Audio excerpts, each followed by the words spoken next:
अस्सलाम वालेकुम, मैं हूं अलीना शिगरी। पहले से मखदूश माशी हालात में सैलाब ने जलती पे तेल का काम किया है। ज़राअत के तबाह होने के साथ साथ सनती शोबा भी शदीद मुतासर होने जा रहा है। वज़ीर आज़म शहबाज शरीफ ने सैलाबी सूरत हाल के पेश नज़र मुल्क में माहौलियाती और ज़रई इमरजेंसी नाफिज की है। इस वक्त दरियाए सिंध में गुड्डू बराज के मकाम पर पानी की सतह में मुसलसल इजाफा हो रहा है, जबकि जनूबी पंजाब के जलालपुर, पीरवाला, मुल्तान, मुजफ्फरगढ़ और भावलनगर समेत दर्जनों इलाके दरियाए सतलुज, चिनाब के रेलों से डूबे हुए हैं। कराची भी अर्बन फ्लडिंग का शिकार है। आज की बारिश से मुख्तलिफ हादसात में बताया जा रहा है कि 3 अफराद जाँ बहक हुए।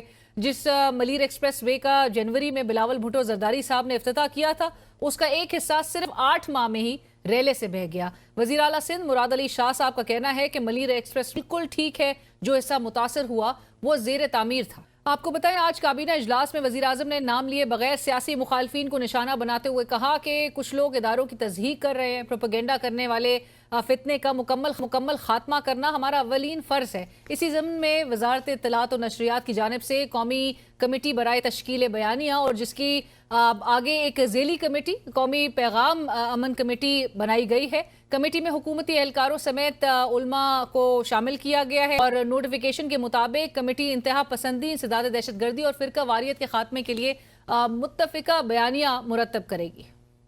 मैं समझता हूँ कि हमारा आज ये फर्ज अव्वली है। जो लोग आज इस मुल्क के अंदर जहरीला प्रोपेगेंडा कर रहे हैं, जिस तरह तज़हीक कर रहे हैं सोशल मीडिया के ऊपर, उसकी मैं समझता हूँ कि जितनी भी सख्त अल्फाज में मजम्मत की जाए वो नाकाफी है। अच्छा, वज़ीर आज़म ने नाम नहीं लिया किसी जमात का। हुकूमत के लिए बहरहाल बयानिया साजी से भी बड़ा चैलेंज इस वक्त माशी हालात हैं। सरकारी कर्जा 80,500 अरब रुपए की नए रिकॉर्ड सतह पर पहुंच गया है और इससे भी ज्यादा अलार्मिंग बात यह है कि इस कर्ज में यौमिया 25 अरब 40 करोड़ रुपए से इजाफा हो रहा है।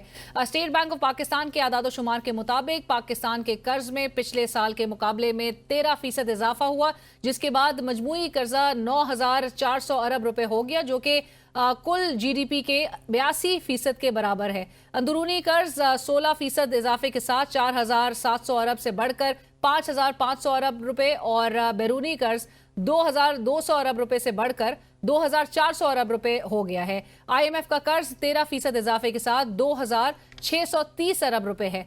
इन तमाम हकाइक के बावजूद वफाकी वजीर बराए पार्लिमानी उमूर डॉक्टर तारिक फजल चौधरी साहब ने दावा किया है कि वजीर आजम की क़यादत में नया माशी दौर शुरू होने जा रहा है होगा। चीन ने हमेशा मुश्किल वक्त में पाकिस्तान का साथ दिया। CPEC मंसूबों को दोबारा तेजी से आगे बढ़ाया जाएगा। इसने हर मुश्किल दौर में हमारा साथ दिया।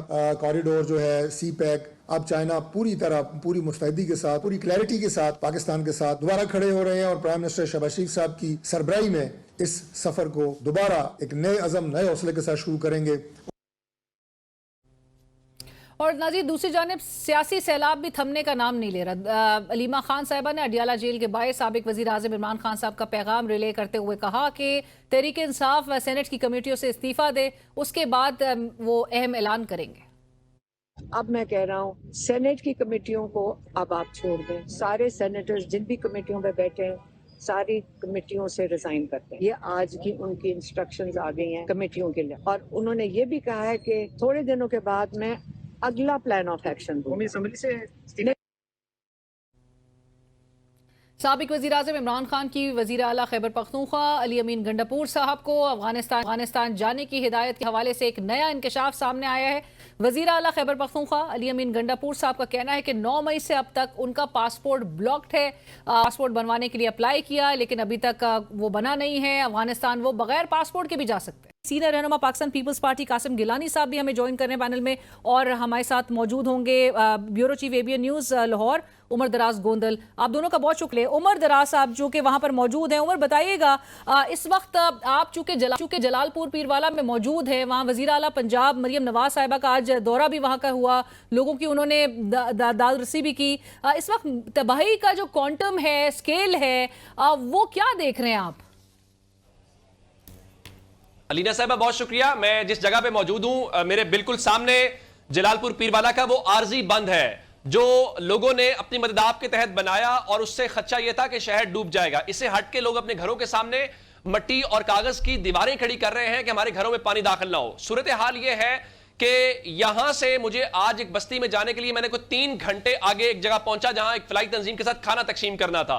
मैं आपको ये बताऊं कि यहां से आगे यानी जलालपुर पीरवाला को छोड़ के जो आगे बस्तियां हैं, बस्ती ईरान की बात कर लें, बेला खान की बात कर लें, बस्ती संधेला की, नाम लेते जाएं, वहां पे एक ऐसी तबाही है जिसको आंखों के साथ देख के आप रिपोर्ट नहीं कर सकते। वहां पे लोग फंसे हुए हैं एज ऑफ दिस मोमेंट, सैकड़ों नहीं हजारों की तादाद में लोग हैं, उनके जानवर हैं, मवेशी उनके साथ हैं, छोटे छोटे बच्चे उनके साथ हैं, और वो बिल्कुल उन जगहों को खाली करने के लिए तैयार भी दिखाई नहीं दे रहे। और दूसरी सच्ची बात तो यह है कि उन तक सब तक एक्सेस भी नहीं हो पा रही। आज मेरे सामने यहां पर रेस्क्यू 1122 की कश्तियां आई, अल खिदमत वालों की आई, दीगर फलाही इदारों की आई। अगर यहां से इस बंद से आपने आखिरी पॉइंट तक जाना है तो कम से कम 4 साढ़े 4 घंटे या 3.5 से 4.5 घंटे लगते हैं। इसका मतलब है कि कश्ती जब यहां से निकलती है उसको वापस आते हुए 4 साढ़े 4 घंटे वो ऑक्यूपाई हो जाती है। तो अब यहां पे इतनी कश्तियां नहीं है और सूरत हाल ये है। आज हमारी खबर के ऊपर सीएम साहब ने आपसे थोड़ी देर पहले नोटिस भी लिया।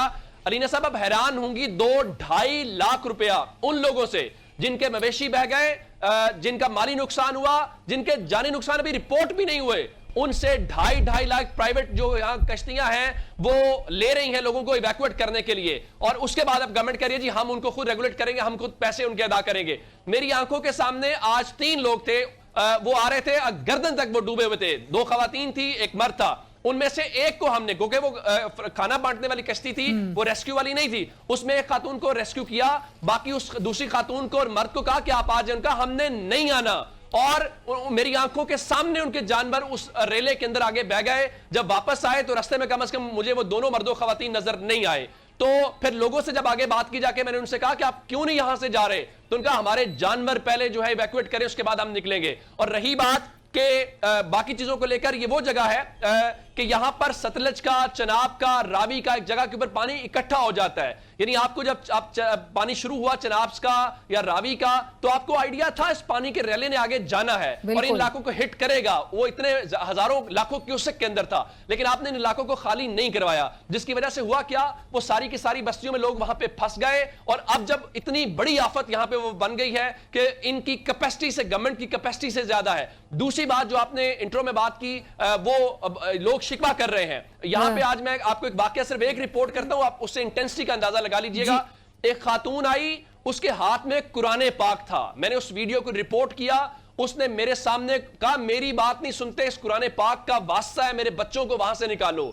यहां लोग पांव पकड़ रहे हैं, लोग तरले मिन्नतें कर रहे हैं कि हमारे बच्चे दरख्तों के ऊपर चढ़े हुए हैं, छतों के ऊपर हैं, हमारी इमारतें गिर जाएंगी, इतने दिन हो गए हैं, छोटे बच्चे हैं, वो दूध पीते हैं। इंतहाई अलार्मिंग इस वक्त सिचुएशन है। कासिम गिलानी साहब, आप सुन रहे थे, उमर दराज वहां पर इस वक्त मौजूद हैं, हजारों की तादाद में लोग अभी भी इवैक्यूएट उनको ना तो किया जा सक रहा है और ना ही वो करना भी, अपने जगह छोड़ने भी चाह रहे हैं। एक्सेस भी जिस तरह उमर कह रहे हैं कि काफी मुश्किल नजर आ रहा है। 3-3, 4-4 घंटे जो है वो उनको इवैक्यूएशन में एक उस ट्रिप का लग रहा है, उसमें पैसे भी ज्यादा निजी जो किश्ती वाले हैं वो इस वक्त चार्ज कर रहे हैं। इस पूरी सूरत हाल में एक चीज जो बहुत प्रोमिनेंट हो रही है गिलानी साहब, वो ये थी कि 3 दिन से सुन रहे थे, अलर्ट्स जारी किए जा रहे थे, लोगों को बाकायदा तौर पे कहा जा रहा था कि जी सामान पैक कर दे, बंद तोड़ने लगे हैं। ये बंद नहीं तोड़ने के पीछे क्या लॉजिक है, जरा समझाइएगा। क्या कोई सियासत है और इस फैसला साजी से, इस फैसले से आप खुश हैं? इसी वजह से आज मैडम चीफ मिनिस्टर भी वहां पहुंची हैं, लेकिन मैं आपको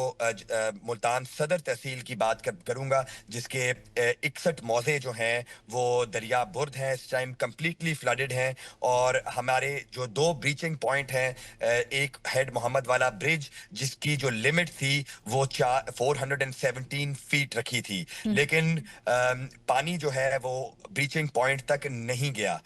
जो हमारा सेकंड ब्रीचिंग पॉइंट है शेरशाह का, जिसकी लिमिट 393 फीट है, वो ब्रीचिंग पॉइंट जो था वो क्रॉस कर गया पानी। तो इसीलिए 2 दिन पहले इंतजामिया ने हमसे भी राब्ता किया, उन्होंने ऐलानात भी करवाए।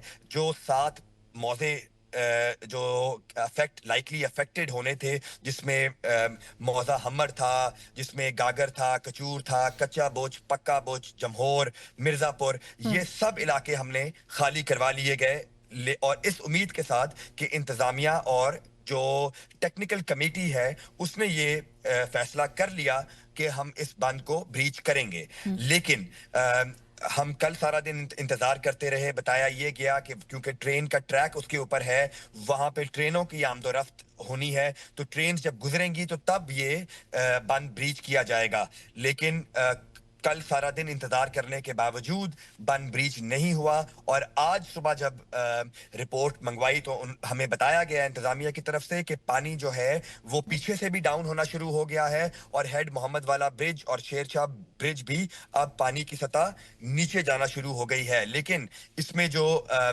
बुरी खबर है वो ये है कि जब पानी नीचे जा रहा है, वो अपने पीछे जो 70 किलोमीटर जो आप झोंक वैंस जो कि स्टार्टिंग पॉइंट है मुल्तान का, वहां से लेके शेरशाह का जो बंद है उसकी जो डिस्टेंस है दैट इज 70 किलोमीटर्स। वो 70 किलोमीटर अब दरिया जो है वो कटाव करता जा रहा है, और हमारे बंद के ऊपर बहुत प्रेशर है। शेरशाह के बंद के ऊपर प्रेशर है, अकबर बंद पे बहुत प्रेशर है, और इसी तरह पीछे जितनी बस्तियां हैं उनमें तबाही का जो क्वांटम है वो इस टाइम उसका अंदाजा भी लगाना मुश्किल है। पानी डाउन होगा तो उसके बाद ही हम अपने नेक्स्ट फेज पे पहुंचेंगे कि हम नुकसानों के जो एस्टिमेट्स हैं वहां तक बात जाएगी। लेकिन आपकी बात दुरुस्त है कि जो ब्रीचिंग का जो फैसला है वो एक टेक्निकल कमेटी ने करना है, जिसमें 2 डीसीज मुजफ्फरगढ़ और मुल्तान के और एक्सीएन जो कि इरिगेशन डिपार्टमेंट के हैं उनका ये फैसला है। और अब हमारे से लोग ये सवाल कर रहे हैं कि ये ब्रीच क्यों नहीं हुआ, और अगर ये टाइमली ब्रीच कर दिया जाता तो हालात जो हैं इस वो किस्म की काफी नुकसानात काफी कम हो सकते थे। कम हो सकते थे, एब्सोल्युटली। उमर साहब, जो अभी गिलानी साहब भी कह रहे हैं, और उन्होंने कहा कि सरकारी सतह पे जो 108 के करीब जो है वो मजीद बोट्स जो है वो ऐड की गई हैं। आपको लग रहा है कि ये रेस्क्यू का जो अमल है वो कल परसों में अगले 2 से 3 रोज में इसमें थोड़ी कोई ना कोई जो है वो ईज आती हुई दिखाई देगी, या आपको लग रहा है कि सूरत हाल जो है वो मजीद एक शदीद इख्तियार बन सकती है?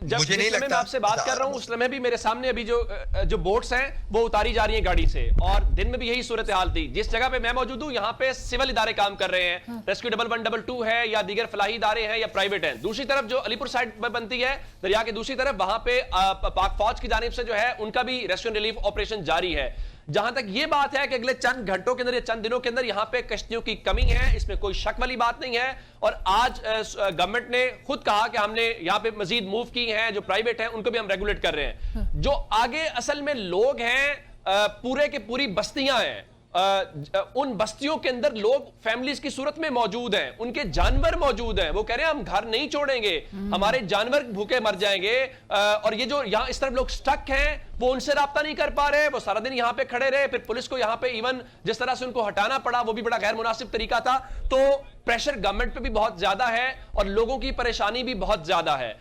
एक मिसमैनेजमेंट हुई है, गवर्नमेंट को मान लेना चाहिए कि आपको ऑलरेडी इस पूरी चीज का अंदाजा था कि वहां से जो सूरत हाल आ रही है, अगर इतना ज्यादा पानी है तो उसने आगे जाना है। एक ऐसा पॉइंट आना है जहां पे रावी सुतले चराब इन सब ने मिलना है। आपने उस लिहाज से अरेंजमेंट नहीं किए, अब आप रिएक्शन दे रहे हैं। जब आप रिएक्शन दे रहे हैं तो फिर ये प्रॉब्लम आएगी। जी बिल्कुल। मैं गोंदल साहब मैं लेके जाना चाहूंगी ये बात गिलानी साहब के लिए। गिलानी साहब, लोग सवाल कर रहे हैं how will you compensate these people? इस वक्त तो उनकी जानों की पड़ी हुई है, इनको किस तरह से रेस्क्यू करने का अमल को आगे बढ़ाया जाएगा? It has now become a human catastrophe. जो मुल्तान में जो हालात हैं ये एक इंसानी अलमिया जन्म ले चुका है, और आपके रिपोर्टर ने जो इस तरह फरमाया है कि लोगों को कैंपों में जो बसाया जा रहा है, मैं अगर आपको फिगर्स बताऊं तो यहाँ पे 400,000 से ज्यादा लोगों को एवैक्यूएट कराया गया है पूरे मुल्तान डिस्ट्रिक्ट में। उनमें उनके साथ 2,95,751 एनिमल्स हैं, और उनके चारे की यहाँ पे हमें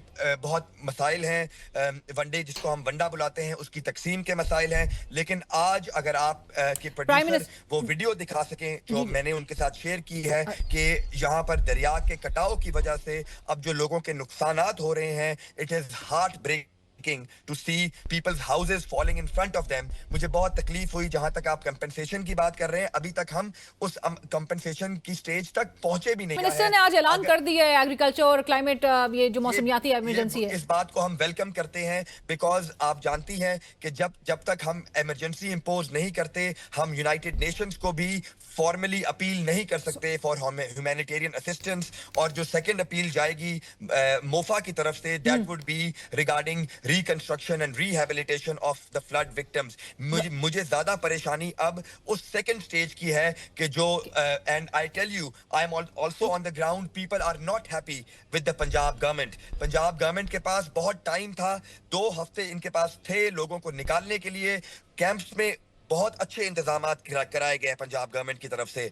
डिस्पोजेबल जो पोर्टेबल वॉशरूम्स थे वो लगाए गए। साफ सुथरा पंजाब की टीम ने बहुत अच्छा काम किया है। यहाँ पे लाइफ स्टॉक डिपार्टमेंट ने बहुत अच्छा काम किया है। 1122 ने बहुत अच्छा काम किया है। Yet you are also admitting that they're not satisfied. Gondal साहब, फाइनल कमेंट्स है, लोग मुतमईन नहीं है। इवन जो मैं जी मैं सिर्फ आपसे ये गुजारिश करना चाहता हूं कि गिलानी साहब मेरी बात को इंडोर्स कर रहे हैं। मैं आपको आज के सारे दिन की जिस जगह पे मैं मौजूद हूं, हाँ। एक जानवर मवेशी यहां से इवैक्यूएट नहीं हुआ। यहां से किसी एक जानवर को यहां से चारा नहीं पहुंचाया गया। हो सकता है बाकी जगह पहुंचाया जा रहा हो। मैं जलालपुर पीरवाला से आगे जितनी बस्तियां हैं उनकी बात कर रहा हूं। मैंने इवन पूछा लोगों से, मुझे उस जो कश्ती चलाने वाले ने कहा कि हम लोगों को बचाएं या जानवरों को बचाएं। इस वक्त लोगों को बचाना हमारे लिए सबसे टॉप प्रायोरिटी। और वो सही कह रहे थे, लेकिन मैं फिर बार कह रहा हूं कि यूं लग रहा है जैसे गवर्नमेंट की कैपेसिटी से ज्यादा सूरत हाल है। उसकी वजह क्या है कि आपने टाइमली मैनेज नहीं किया। यही गिलानी साहब भी कह रहे हैं।